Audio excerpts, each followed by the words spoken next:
প্রশ্ন, পান সুপারি চুন বিক্রি করা জায়েজ আছে কিনা? পান সুপারি এবং চুন এগুলো বেচা জায়েজ আছে কিনা?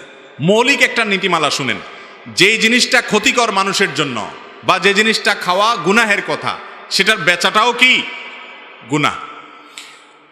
অতএব ওয়ালা তাআবুনু আলাল ইসমি ওয়াল উদওয়ান, সূরা মায়েদার আয়াত নম্বর 2 দিয়ে আল্লাহ বলেছেন অন্যায় কাজে একে অন্যের সহযোগিতা করো না। বিড়ি সিগারেট এগুলো খাওয়া কি জায়েজ না জায়েজ কাজ? কিন্তু আপনি যেটা বেচেন, তাহলে সেক্ষেত্রে আপনি বিড়িখোররে বিড়ি খাওয়ার জন্য হেল্প করলেন, সিগারেট খোররে সিগারেট পান করতে কি করলেন?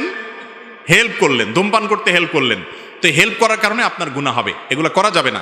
বলে এগুলো না করলে দোকানদারে চলবে না, তো দোকানে হয়তো বেচা কিনা কম হবে, কিন্তু বিড়িখোর ধূমপানকারী মানুষের কাছে যদি আপনার কেনা বেচা নাও হয়, অন্য ভালো মানুষের কাছে কেনা বেচা হয়, উপার্জন কম হবে কিন্তু তাতে বরকত হবে ইনশাআল্লাহ।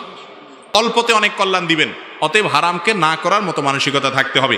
পান মৌলিকভাবে পানের পাতা এটা নাকি উপকারী, আমি জানি না, যদি এটা ক্ষতিকর হয়ে থাকে এটা কেনা বেচা উচিত হবে না। মৌলিকভাবে পানের পাতা, পানের রস এটা যদি উপকারী হয় তাহলে কেনা বেচা জায়েজ হবে। আর সুপারি এটা তো খুবই ক্ষতিকর জিনিস, এটা তো খুবই ভয়াবহ জিনিস, এবং পত্রপত্রিকায় লেখাও হয়েছে যে এটা সাইলেন্ট কিলার, এটা বিষের মতো, আস্তে আস্তে মানুষকে ক্ষতি করে নানাভাবে। অতএব ক্ষতিকর জিনিসের বেচা উচিত না। এখন ক্ষতির মাত্রার উপর নির্ভর করবে এটা কি হারাম হবে না মাকরুহ হবে না কোন লেভেলের হবে না অনুত্তম হবে, কিন্তু এটা ক্ষতিকর, এটা সন্দেহাতীতভাবে প্রমাণিত।